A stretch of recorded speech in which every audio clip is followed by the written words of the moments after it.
Hi everyone, welcome to Cobalt Crochet Tutorials. Today we're looking at the Citrus collection.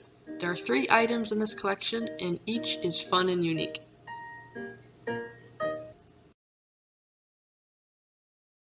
In the previous video we had a bunch of sneak peeks of the Citrus tote. And right here I'm working up the Citrus coin purse, which I'm making in a lime color, but you can use any citrus color for any of these items in the collection. It starts off with 2 main circles, and then on either one or both, up to you, of the circles we'll surface slip stitch the citrus design. In the previous video I showed you the citrus design, but in this video I'm actually going to show you how to make it. So you'll start by making a slip knot, and then we're going to be working rings around that's right there where I'm outlining.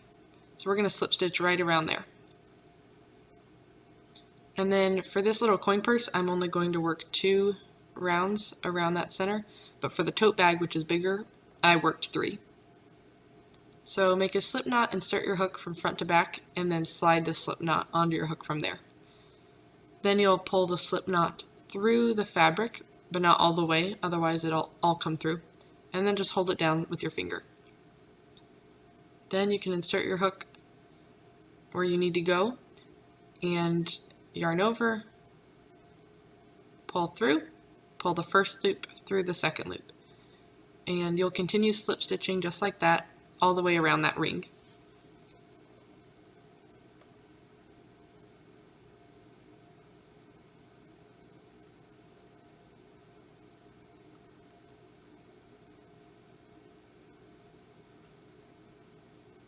When you finish that round, slip stitch into that first stitch, and then you can keep going and add more rounds in the center.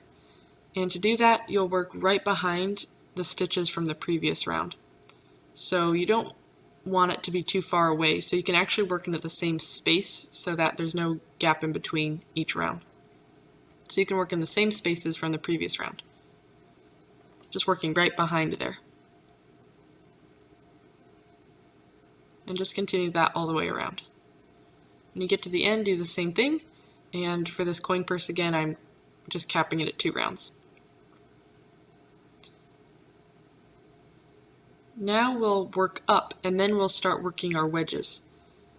So go up from there, and then we'll start working our wedges all the way around, and there's 8 wedges total.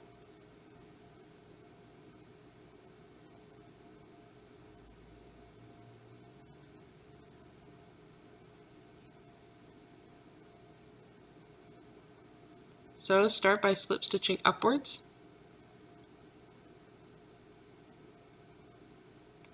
and then we'll work in the bottom of that last round. And how many slip stitches do you work across for the half double crochets when you're going across the half double crochets? Well, you take the stitch count from the second to last round of that circle and divide by 8 wedges. And then it might not be an exact number, but it gives us a rough estimate of how many half double crochets we'll slip stitch across for each wedge. So for this little coin purse, I'll be slip stitching across only a few half double crochets, but for the tote bag it's much bigger. So again, we're slip stitching into the top of the second to last round / the bottom of the last round. So take that number I told you to calculate, and that's how many half double crochets you'll slip stitch over for each wedge.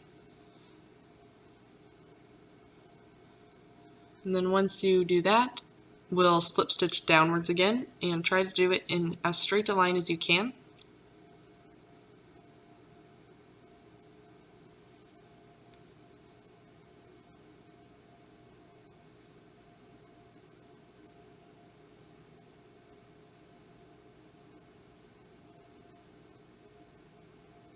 And then when you get to the original rings again, make sure you slip stitch into that ring.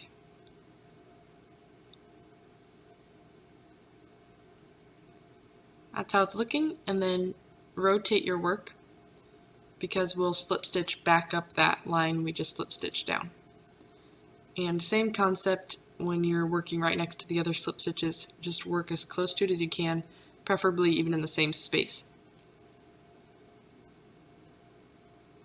And so now we'll just repeat what we've been doing. We'll slip stitch across another wedge, and then we'll come down, and then we'll go back up that same line we came down. Be sure to skip the correct number of half double crochets, and this isn't written in the written pattern, it's just something that you'll figure out per purse, because you might decide to add more rounds or take them away. So this concept will help you in that. Let's finish that up, and now we're going to go back down that original first line we worked upwards. So when you get back to the original line, we'll slip stitch to join, and then we'll slip stitch downwards. When you slip stitch downwards on that original line, work into the actual stitches, because we're going to have to go back up, and we don't want to make this line thicker than we need it to be. So now when you go back up, you can slip stitch regularly in the sides right next to it, rather than in it. The reason we have to go back up is because we're going to work around the entire citrus shape. So we'll just be going around the entire thing, again slip stitching in the same spaces as the previous slip stitches. So just keep going all the way around, and it's okay to leave a little gap where the wedges meet and come in, because that actually enhances the look. So just continue all the way around to add another border. If you want to add multiple rounds around the border, you totally can. That's what I did for the tote, which is bigger. Then fasten off your work.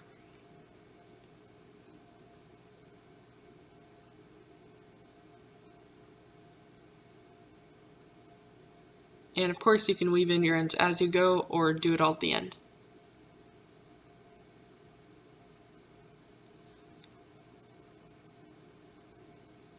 Now when you're seaming this coin purse together, make sure the wrong sides are facing, like so.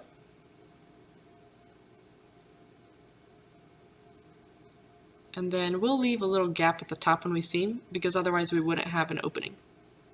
And you can make that as big or as small as you'd like to. If you'd like to just shake out the coins, make it smaller. If you'd like to be able to reach in, then you'll need to make it big enough to fit your hand. So where your tail left off, or you can join a new tail, just start by working a running stitch into both pieces. And the cool thing is you can actually seam pieces with your crochet hook. You don't need to bring out a tapestry needle and thread it. I 90% of the time just use my crochet hook. So I'm just working a running stitch by inserting my hook into both pieces, pulling it through, turning my work, inserting from the back, and then pulling it through. Keep working until you get to the point where you want your opening to start. And then if you don't want to cut off your yarn, we'll just seam across one piece, so we aren't really seaming it at all. I'll just work a running stitch across that back piece only. And then when I get back to where I want it to be seamed again, I'll start seaming into both pieces. So here it is, all seamed up.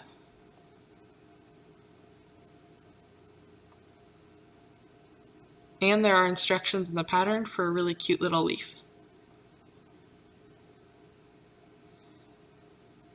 I didn't yet, but you're welcome to add a button so that you can have a closure for your coin purse. Right now I have the closure without the button. And now let's start our citrus clutch, and I made this in fun pomegranate colors. So you'll just work a rectangle, and then from there you'll work a semicircle flap. Now the citrus design is pretty much the same concept, but it's a little bit different because it's only half a circle. So I'll go through this too. If you aren't interested in seeing this, feel free to fast forward, of course. So here we only have 4 wedges because it's half of a circle rather than our 8 wedges. So we'll start it up the same way, starting right where my hook is right there. And insert your hook and then grab your slip knot from the back. And then go around that first round and then go back, just like we did on that lime coin purse, and I went 3 times. And then from there you'll go outwards, like I just did, and then don't forget to calculate your stitch count for each wedge, and that's going to be the total number of stitches from the second to last round of the semicircle divided by 4, because we only have 4 wedges.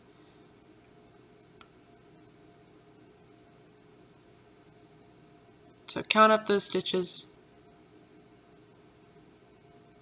and then divide by 4.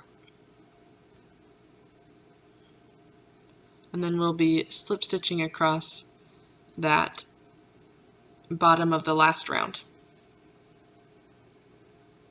And the wedges will be a lot bigger here than in the lime one, because not only is it a bigger purse, but it's also only half of a circle. Slip stitch downwards in a straight line. And it's okay if it pulls a little bit, because it actually enhances the shadows and makes it look way more 3D. And then once you go down in that straight line, you'll have to come back up and then just continue all the way around. And then once you come back in, you'll go back out again and then slip stitch a border around the entire piece. And you can make that border as thick as you want it by repeating rounds around. There it is, all done.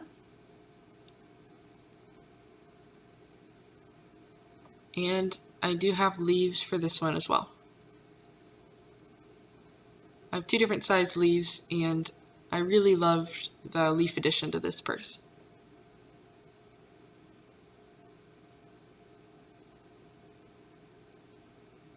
And here are all 3 items in the citrus collection. Please be sure to try this out for yourself, and if you do, I would absolutely love to see your finished pieces. You can share them on Instagram by tagging me at Cobalt Crochet and use the hashtag Citrus Collection. Each is alike but very much unique. You can make any of them in any citrus color you'd like to. Thanks so much for joining me today. I hope you have a lot of fun working up this free pattern. Thanks so much for watching and have a great day.